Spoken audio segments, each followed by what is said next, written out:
All right, so we're going to do the shoulder and the upper limb. This bone right here is the scapula, and this is the clavicle. Goes like this. And this bone is the humerus. This bone is the ulna and radius. Those are the two bones of the forearm. How to know them? Just look at this circle right here and remember the radius of the circle. So you see this circle and this bone, you know that this is a radius. So ulna and radius. If you're going to start with the scapula, you have two surfaces. This one right here is flat and it looks like a concave structure. So this is the subscapular fossa. If you look on the other side, you see a spine, the scapular spine, and there's a fossa above or superior, and there's one inferior. So the fossa that's superior to the spine is supraspinous fossa. The fossa that's inferior to the spine, infraspinous fossa. You have two fossae. If you follow the spine, you will go to this process right here, which is called the acromion. So the continuation of the spine is called the acromion. And right here you see another one. So you see two processes here. This is the acromion, and this is called the coracoid process. This is called the glenoid cavity, which is a cavity that's going to articulate with the humerus like this, with the head of the humerus. Glenoid cavity, right here, articulate with the head of the humerus. As you see, this looks like a triangle, and you have 1, 2 angles, superior and inferior angles, and this one doesn't look like an angle. This is where the glenoid cavity is. And you see borders. Here is upper border, and this is the medial, and this is the lateral. How did I know that this is the lateral? Because of this is the side of the glenoid cavity. So your humerus, your arm is lateral, and this part is medial. So this is for the scapula. The next one is the clavicle, and the most important thing that you need to know about this, the clavicle, is which end. This flat end right here, and this one is kind of bulky. So the one that's flat looks flat like the acromion process of the scapula, and this is it goes like this. So this flat surface, flat end right here, this is called the scapular end, or the acromial end. That's going to articulate the acromion, and the other end, which is right here, this is going to articulate with the sternum. So this is the clavicle, this is the scapula. Okay, these bones are the bones of the upper limb. This is the humerus, this is the ulna, this is the radius. If you start with the humerus, this is the head, this is the anatomical neck, and this will be the surgical neck. So you have two necks in the humerus, and the head of the humerus will articulate with the glenoid cavity of the scapula that should be here. So if you look at this here, this will be the head, and then you have two necks. This one neck here, which is this depression, this is called the anatomical neck, and this will be the surgical neck, this one here. So you have two necks, and then this and this are called the tubercles. This is called the greater tubercle, and this is called the lesser tubercle, and in between you have the intertrabecular groove, mean the groove between the two tubercles, greater and lesser, and sometimes you call it the bicipital groove because the long head of the biceps will go in this point here and rotate around. But the common name is intertrabecular groove, means the groove in between the two tubercles, greater and lesser. This will be the shaft right after the neck, and this roughness here is called the deltoid tuberosity. This is where the deltoid bone going to attach to. It goes like this and attach to this point here. If you move further, you will see this is called, this whole bone here, it's two parts. This is called the condyle, and those two are called the epicondyles, meaning above the condyle. The condyle itself is two parts. This is called the trochlea, looks like a trochlea, and this is called the capitulum. This round one is called the capitulum. So the condyle is two parts, trochlea and capitulum. Above that you will see two fossae here. This one here is called the coronoid fossa, and this one is called the radial fossa. And the reason why they call it this name, because if we go to the ulna, you will see two processes here. This one is called the coronoid process, and this one is called the olecranon process, and this one is called the coronoid process. So if you flex like this, the coronoid process will enter to the coronoid fossa, goes like this. and the radius will be here, and it will go fit in with this fossa.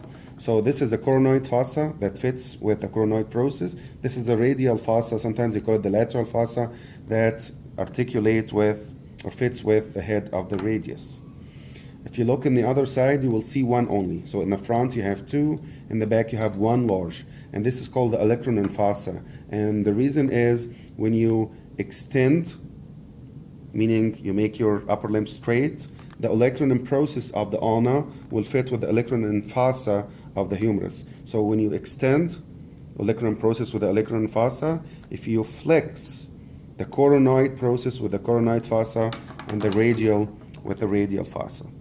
So again, this is a condyle, this will be the epicondyle. Which one is medial and which one is lateral? This is the head, obviously toward the body. So this is the medial epicondyle, this is the lateral epicondyle, and this is the supracondylar ridge. So this is for the humerus. If we fit it again, you will notice that the ulna will articulate with the trochlea, and the radius will articulate with the capitulum. This is the head of the radius, and this is head of the ulna, so it's upside down. The head is here for the radius, the head of the ulna is down here. This is the head of the radius, this is the radial tubercle. It's a tubercle on the radius, radial tubercle, radial tuberosity. This will be the shaft. Again, this is head, this is neck, this is tubercle, this is the shaft. And to remember to know the radius from ulna.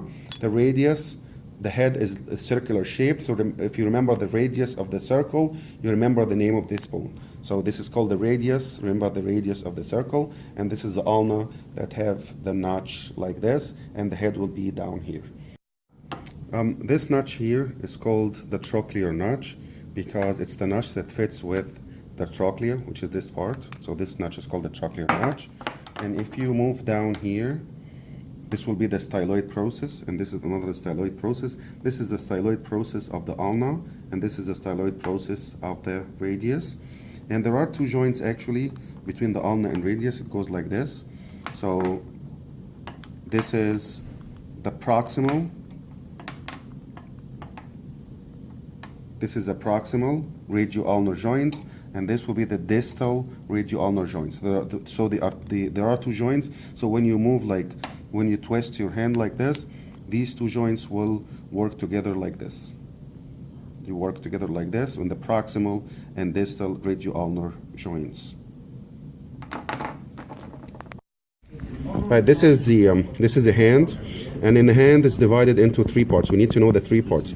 This part here, which are these 8 small bones, these are called the carpal bones, and carpal means wrist. So these are the bones of the wrist, carpal bones. These bones here are called the metacarpal bones. These.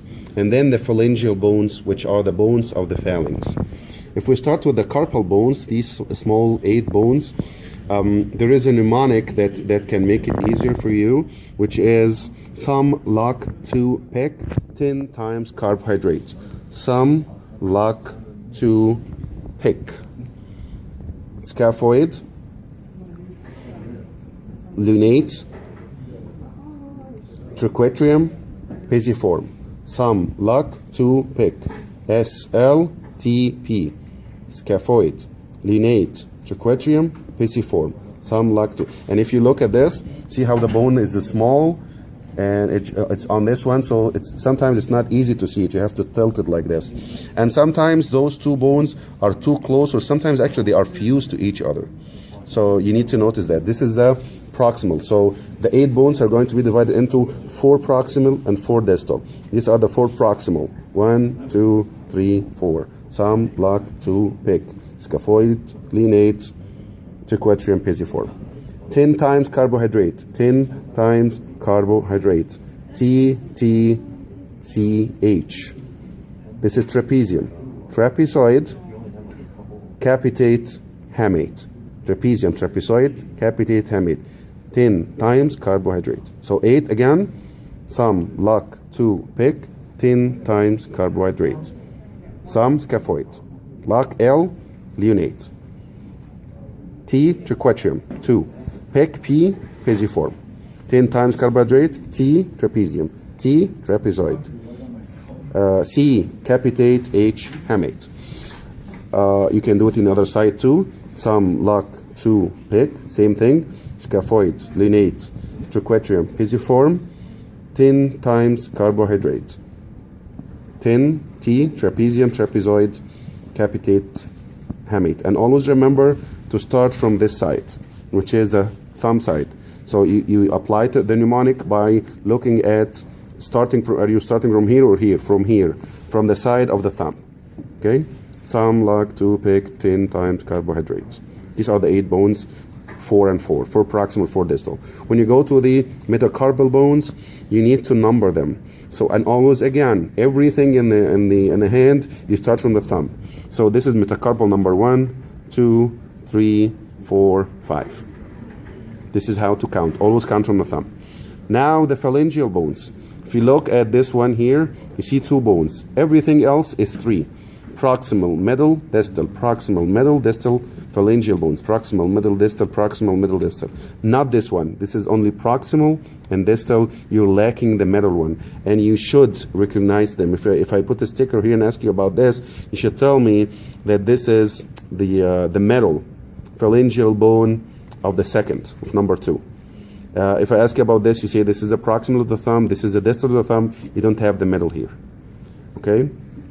Other side, same thing, it doesn't matter. Starts on the thumb. So this is the first metacarpal, second, third, fourth, fifth.